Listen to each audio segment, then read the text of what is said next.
J. Malcom Garcia, what's a Khaarijee? It literally means the man who comes from outside. And that was what the translator in the book would call me. He had difficulty pronouncing my name, Malcolm, so he would call me Khaarijee. And where were you? In Kabul, Afghanistan. Why? I went there shortly after September 11th in November of 2001. I was working at the Kansas City Star, which is part of a large newspaper chain, and the editors in the chain needed people to go overseas, and I volunteered. I hadn't worked overseas and just saw it as an opportunity. What were you writing about before you went over there? I was really doing, daily stories, feature stories. It could be anything from Dog of the Week to local news in Kansas City. So Afghanistan was certainly quite a jump from what I'd been doing. How did that decision change your life? Well, I hadn't even known where Afghanistan was, to be candid with you about it. So it gave me a perspective that just leaped me across the globe outside of, my day-to-day 9-to-5 existence, to seeing a culture just radically different from my own in a country that experienced 30 years of warfare and had just been devastated, a kind of devastation I had only seen in photographs of World War II when there are pictures of Europe after the Allies' victory. Did you embed? I did in 2003. I embed with the 82nd Airborne. Tell us what you did in 2001, right after 9/11. Where were you and what did you cover? Well, I arrived in Kabul towards the end of November 2001, and I connected with a gentleman whose name was Khalid, and he'd always correct me because he felt I wasn't pronouncing it correctly. So I started calling him Bro, and then he was calling me Khaarijee. How did you connect with him? It was really by chance. I had an interview. I was interviewing his uncle, who was part of a demining team trying to clear Afghanistan of all the mines from the previous wars that it had been in. And I mentioned to him, he spoke English, and I mentioned to him that I was looking for a translator. This is my second day there, and I was pretty much on my own. I just had to fend for myself. And he told me that his nephew could speak English and thought he would be available. And that's how it started. That's how we met. Bro was a little reluctant. He was a little suspicious of me, again, as an outsider. But we got together, and as I described in the book, he was sort of the Sancho Panza to my Don Quixote, and we just sort of fumbled our way. He had never translated before, and I had never reported overseas like this. So we just fumbled our way through the country, looking for stories and writing about it and trying not to get ourselves killed in the process. What kind of stories were you writing in 2001? I was really talking about where the country was after the Taliban had left northern Afghanistan, what the country was like, how people were attempting to rebuild, the efforts to create a new government, which is now the Khaarijee government. How many times did you return? Since 2001, I've been there 7 times, pretty much every year after that. Why?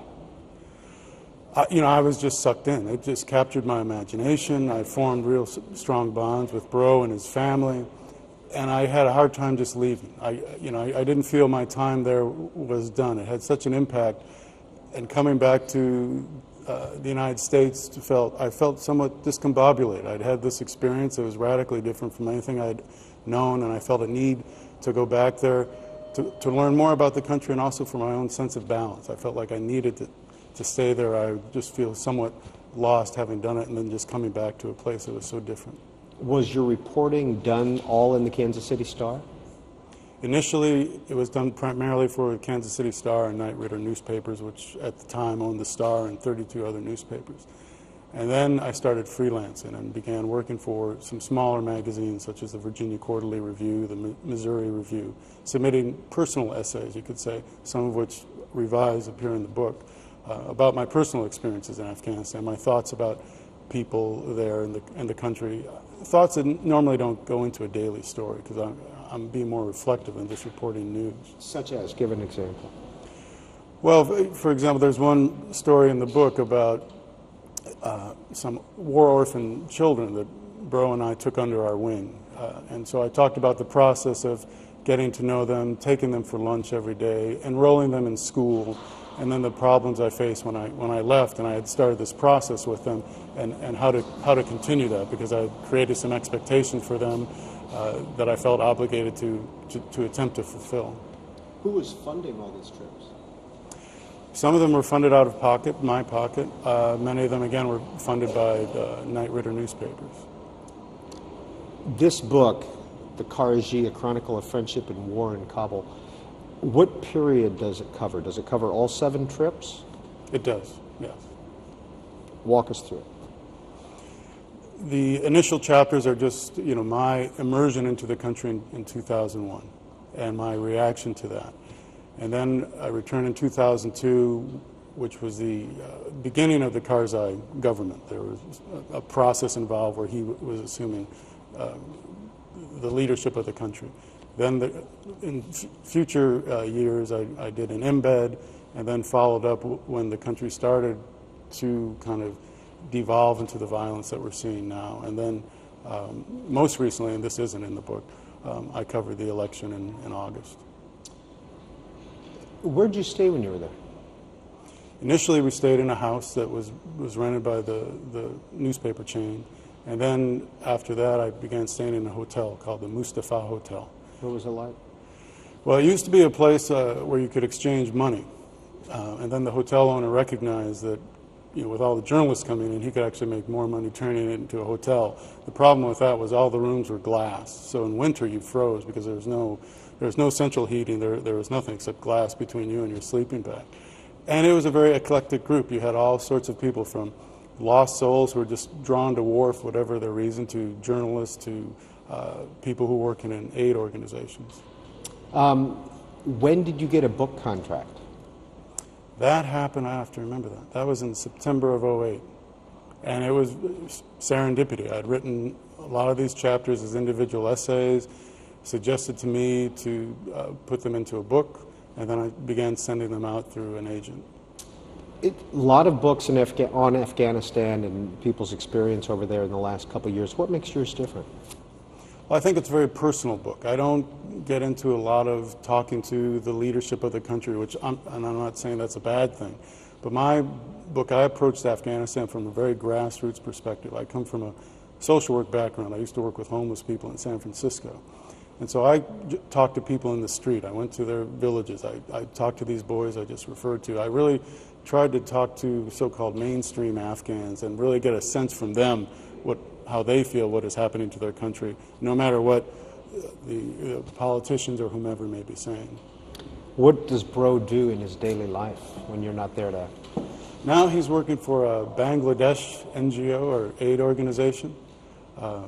He said he's very satisfied, and that's great. But we stay in touch through email, and then when I go back, obviously, I see him. And so he has email connections. Does he have to go to an internet cafe? Does he have his own computer? He usually goes to an internet cafe. And where does he live? He lives in South Kabul, in a large house with his family, his wife. He has 3 children. A large house? Mm-hmm. Is he a wealthy man? I wouldn't say he's a wealthy man, but because the whole family lives in the house, they're all chipping in to support the house. And the income there is radically different from ours. His father earns $200 a month, and he feels that's a good salary. So obviously their cost of living is different from ours. I'm not saying they're having an easy time, but the comparison is radically different from ours. How did you get around when you were there? He drove. What kind of car? Well, it varied, but usually it was sort of a Toyota van is the best way I can describe it. It was pretty beaten up and battered. I mean, the driving in Afghanistan is sort of like bumper pool. It's not at all like the United States. I mean, there's a lot of honking, a lot of cars. I always thought we were about to have an accident, at any moment, because everybody just converges and just sort of shifts around to try to get through. How often were you personally afraid? Oftentimes I was afraid after the fact. There was a time when we were out after curfew early on in 2001, and we were just so frantic to get back into Kabul so we could get past the checkpoints, etc. But at the time, I really didn't have time to be afraid. But when we finally got through all the mess that we had to get through, I thought back to it, and I thought, we had some close calls just now. Who's on the front of this? What's the picture? On the front That's actually just a picture of an Afghan man on a motorcycle on his way to Bagram Air Base, or on the road that leads to Bagram Air Base. Whether he's actually going to Bagram or not, I don't know. A colleague of mine took the photo from the car. How large is the U.S. military presence there?